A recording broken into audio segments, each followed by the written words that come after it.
કોંગ્રેસનો મોરચો. યુનિવર્સિટી સામે સરકાર નતમસ્તક હોવાનો કોંગ્રેસ પ્રવક્તાનો આક્ષેપ છે. યુનિવર્સિટીઓ માટે પણ ફી નિયમન કમિટી બનાવવા સરકાર પાસે કોંગ્રેસની માંગ છે.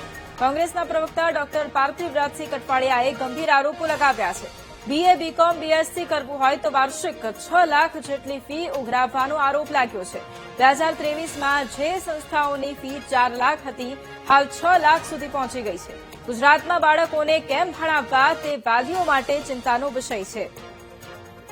ગુજરાત રાજ્યની ખાનગી યુનિવર્સિટીમાં સામાન્ય સ્નાતક જેની 2,500-3,000 જેટલી ફી ગ્રાન્ટીનેડ કોલેજો અને સરકારી કોલેજોમાં લેવામાં આવે છે, એની સામે આ ખાનગી યુનિવર્સિટીઓ મેડિકલ એજ્યુકેશન કરતાં પણ વધારે ફી લે છે, ટેકનિકલ એજ્યુકેશન કરતાં પણ વધારે ફીસ લે છે.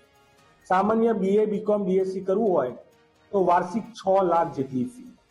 જે આંકડા સામે આવે છે કે સામાન્ય વિદ્યાર્થીને તો આ ખાનગી યુનિવર્સિટીમાં ગ્રેજ્યુએટ થવું હોય એના ફીના જે આંકડાઓ છે એ ચોંકાવનારા છે.